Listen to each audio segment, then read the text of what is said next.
Hi, David Holloway again. I want to talk further about what I've discovered and what maybe has probably just been forgotten, which is about the prodigal son.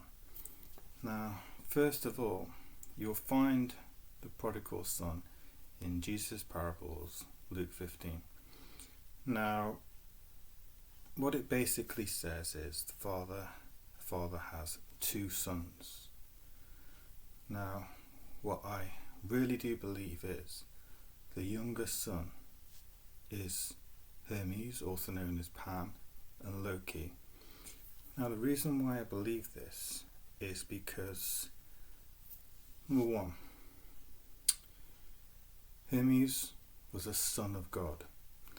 After the flood, God allowed a certain number of angels to govern the earth.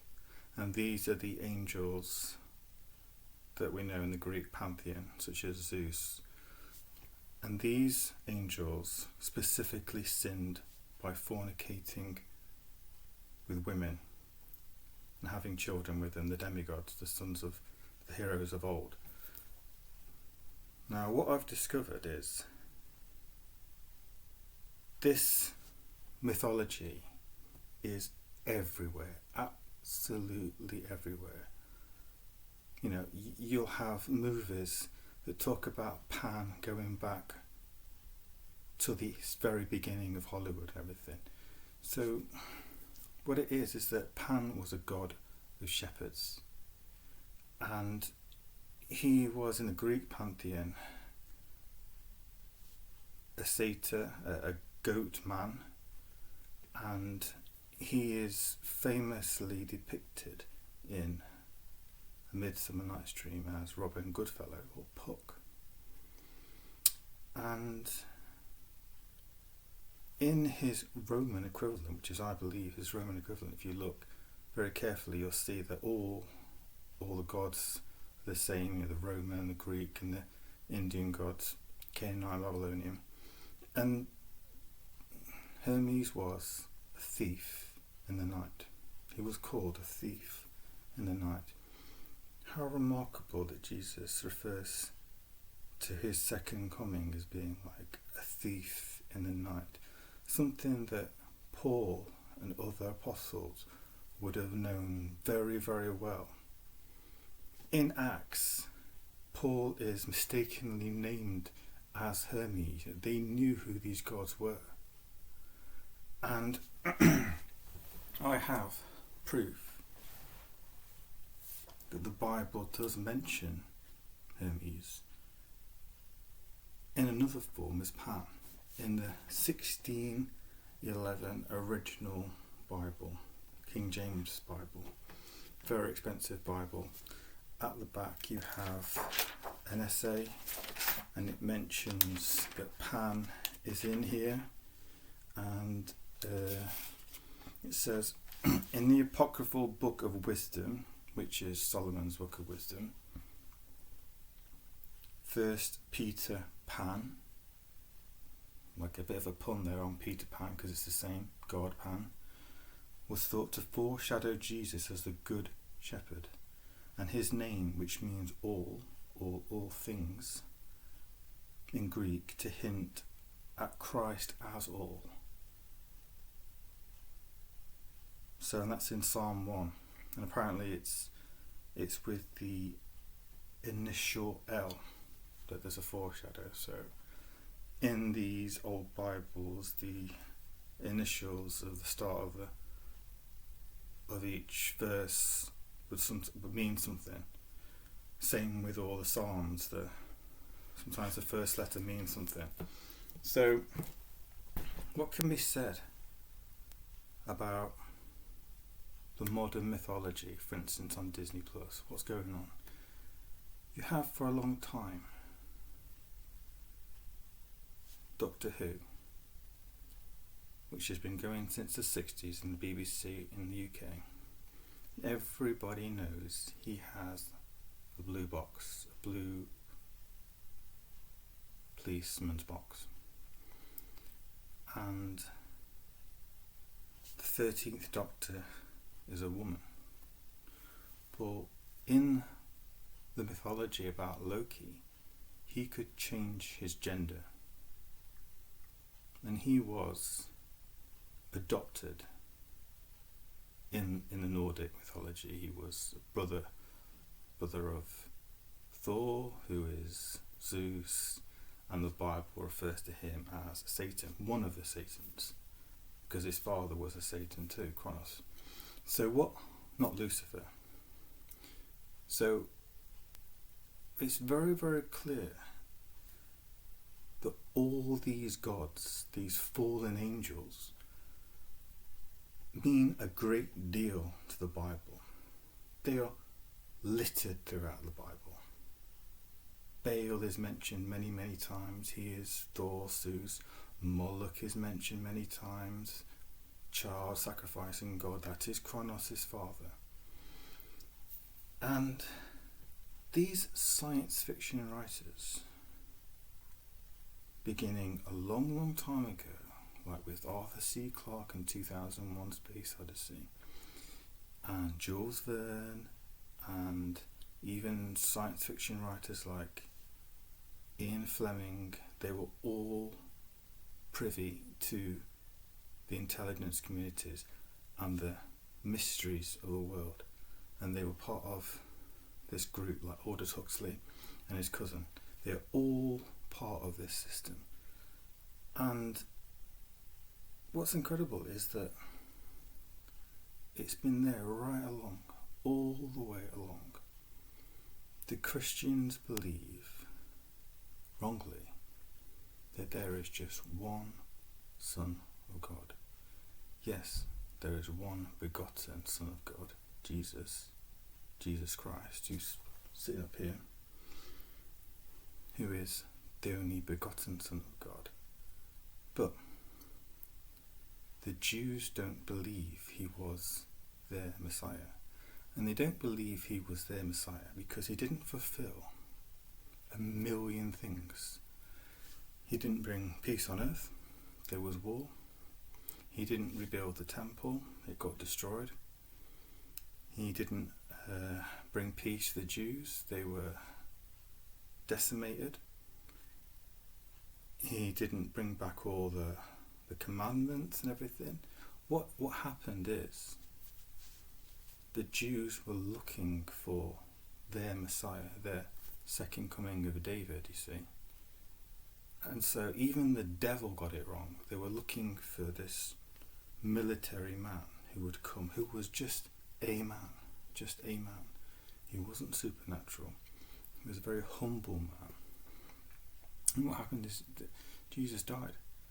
And that's why all the saints and all the apostles, were like, what's going on? Like, he's died, he's not supposed to die.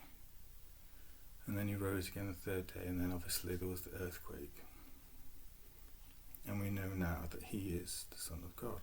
But the Jews are still looking and waiting for their Messiah. And the Marvel Universe and 2001 Space Odyssey, Harry Potter, Incredible Hulk, a million different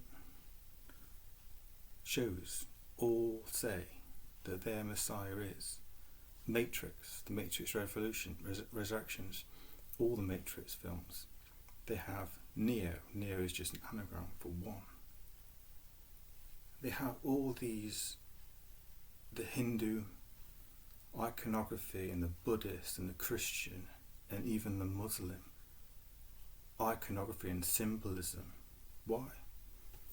Well, it's very, very simple. If you look at the Prodigal Son, in Luke 15, the father has two sons. One is younger. I believe that is Hermes, because what it says is that this Son of God, because obviously it's an allegory of creation, the father is the father. He has a younger son. He goes off. He fornicates his prostitutes. He buys pigs or something. Then he's a hired servant And in the parables, all the symbology can be referenced on the internet. You can find very credible references like the Benson commentary and all the parable books. They will speak of these things. The vineyard was Palestine, Israel. The hired servants are the angels. So it's specifically mentioning that this younger son was the Son of God. Now, the first son, I believe, who he comes back and he's like, well, I've messed up, Father. Can I have mine? I want to come back. And that the oldest son is very, very upset. I followed my commandments. This son hasn't. And the father says, go get a fattened calf. Very symbolic, because Baal was known as a bull. So they kill it and they have a meal. And the older brother is very upset. Now, I believe the older brother is symbolic of Jesus and the Jews, basically, because their Messiah will be rejected again. He will be rejected again. In Israel, there's a number of very famous rabbis who are saying they are speaking with their Messiah. But the Christians have the book of Revelation and all the references to the Messiah will be the false Messiah, the Antichrist. They will accept the Antichrist. And it's very clear that he was a thief in the night, just like Jesus said. And in the Nordic mythology, he is killed. Loki is killed. So it says in the parable that he's dead. He was dead. And then he comes back just before Hermes died. It is said, under the rule of Titus, the Roman emperor. So when he died, Jesus was born. This is how recent it is. And they all thought this. And it says it in the essay. So there's, you see, he's said to be born again as a human. Loki is. So the Jews believe that this Messiah ben David, they call him, the son of David, will be immortal. How can a human being be immortal? And it's very, very true that the fathers must come back to the children and the children must come back to the fathers. A very famous quote in the Bible about the Christians being the fathers and the Jews being the children, meaning that the Christians have lost the Jewish roots. All across the internet you'll see, across the world, Jonathan Cahn and Jim Baker and even Alex Jones, Infowars, they all understand that these Jewish sayings, quotes, the alphabet, the language, it all means something. And the Christians have misunderstood a lot of the Bible because of that. So, finishing up, do your research on these old gods. Understand that Dionysus was known as the vine. All the Bible is doing, all God is doing, is bringing back justice. And this man, Messiah ben David, is the same as Maitreya, it's the same as Kalki, he's the same as Lamadi. They're all the same man. And I have mountains and mountains of evidence that Rambam, that the famous Jewish writer, Maimonides, can't say it properly. He wrote this all down. This is very well known in the Hadith. It's very well known in Buddhism that the seventh Buddha would be Maitreya, which is just an epithet that just means compassionate, friendly one. And there's just a million other examples. You could go to Genesis and you could look at the story of Joseph. And a lot of this I have discovered through my own research. I've been researching this since I was about 17 years old. I'm 43 nearly, this April 23rd. And I'm making these videos because it's very, very clear that either majority of people have misunderstood what's going on in the world with the Great Reset and the New World Order and the war in Russia and everything, and when is Revelation going to happen. It's very, very clear in the parables what is about to happen. Jesus died in 31 AD. All one has to do is look at Daniel 11 and work out the mathematical chronology, and you will get up to 31 AD, and he will be back in 2,000 years. Obviously he comes just before, and that's why in the Quran, and I don't claim that the Quran is the word of God, because it isn't, in my belief. There are errors within it, and still the Hadith and the Quran are part of God's revelation as well, because Ishmael will be heard. And in the story of Joseph, he is basically the foreshadow of Jesus, another foreshadow of Jesus. And he goes to Egypt, which is symbolic of the New World Order. You can see this in Joseph and his Technicolor Dreamcoat, perfectly laid bare in that musical masterpiece by Andrew Lloyd Webber and Tim Rice. And they do it again in Jesus Christ Superstar. But in that story, Joseph is in prison, and he meets two prisoners. One is a butler, but he's actually a cupbearer in the ancient term, and the other is a baker. And these two, in my opinion, are the two Messiahs the Jews speak about, Messiah ben David and Messiah ben Joseph. And you'll see this in Thor Ragnarok. You'll see that there's a cupbearer in Thor Ragnarok, and you'll see everything laid bare in that, because Hulk is a type of Messiah. His name was David Banner, and within the films you'll see it pops up time and time again. And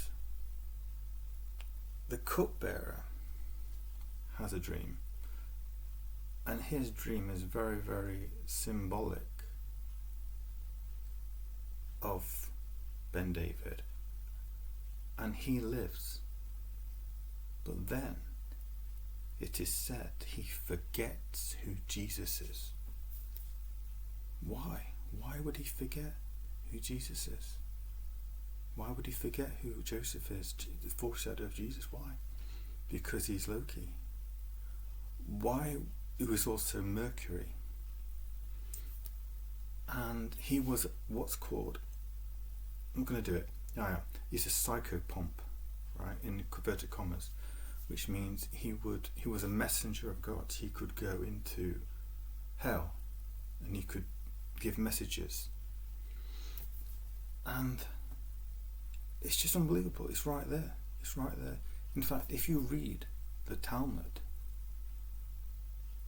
like I've got a shortened version of it, and it condenses. The Bible condenses this story, but in the Talmud it speaks volumes about what happens to Joseph, because Joseph is symbolic of, yes, Jesus, but his father Jacob is symbolic of Jehovah. And at the end, on a good note, all the brothers forgive each other. They all forgive each other. And it's a complete microcosm of what's happening. So going back to Loki, you can see that he had a blue tesseract that he stole. You see, just like Doctor Who stole the blue TARDIS, little blue box, and it allowed him to time travel. Now, if you're familiar with CERN, which has the 666 logo, you'll see that CERN is very, very openly trying to open up portals into other dimensions, and India gifted them a very beautiful statue of Shiva. Shiva, as I say, I believe is Dionysus. And you can go on to my YouTube, there's other videos where it talks about CERN, and there's all sorts of scientists doing Shiva's dance and everything. He's the Lord of the Dance, that's from that song. And it's like they're trying to open this portal, and some believe, I'm not fully aware of physics, but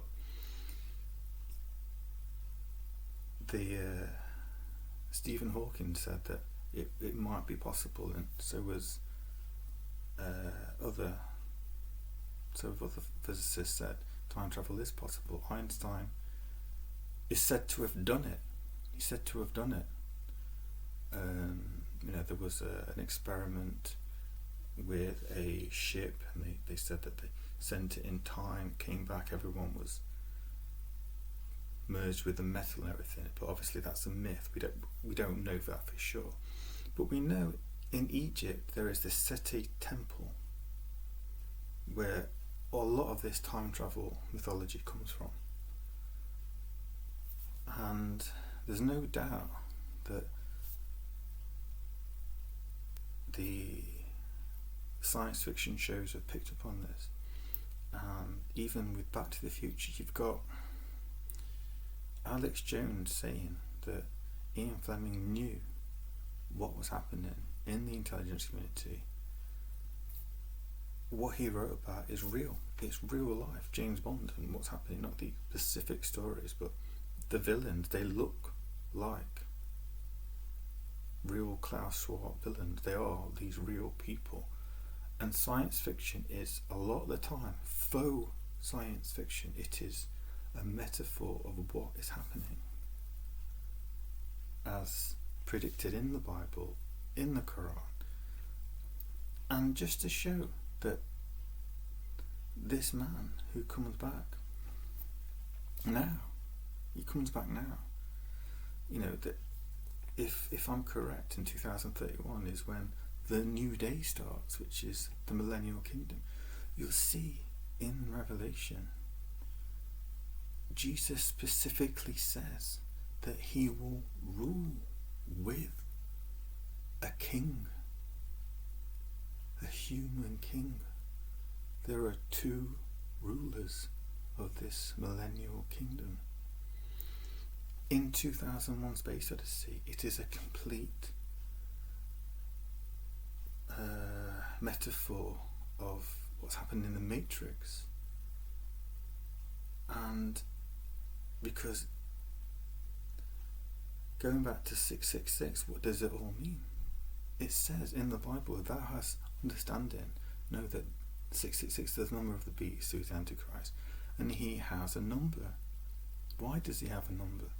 The Babylonians numbered their gods, these fallen angels, and the sun god was number 666, who in the Greek pantheon is Apollo.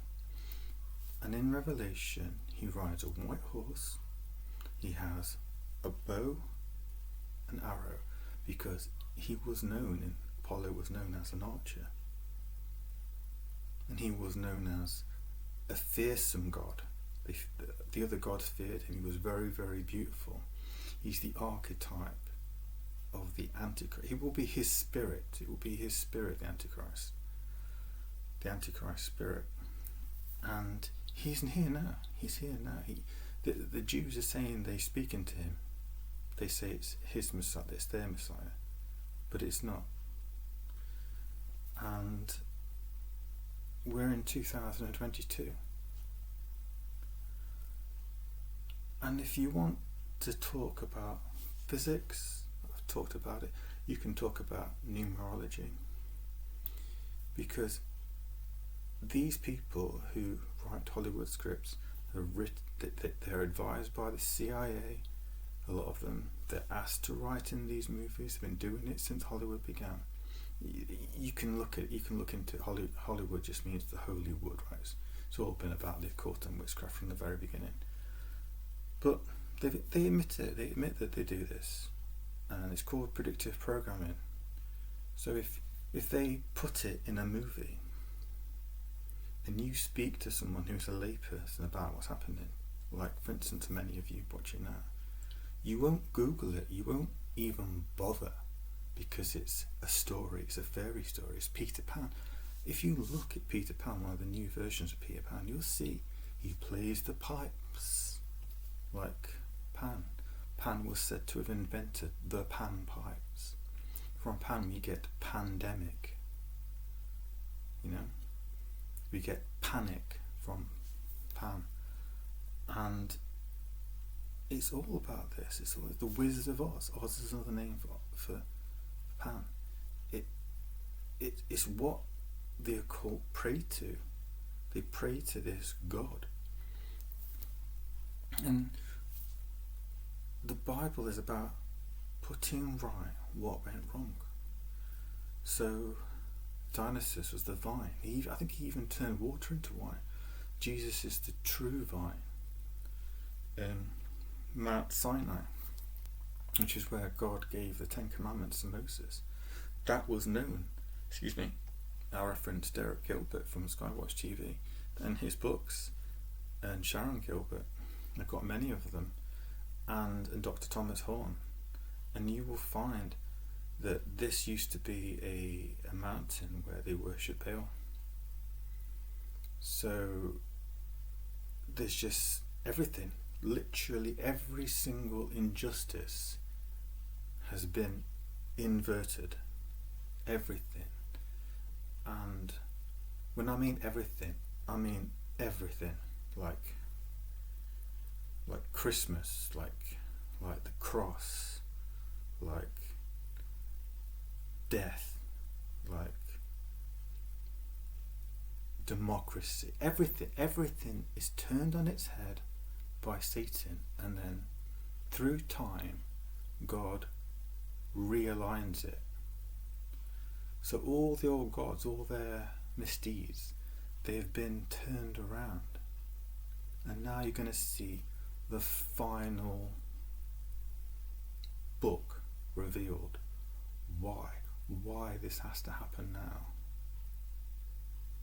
And I'll reveal all another videos. Thank you for listening.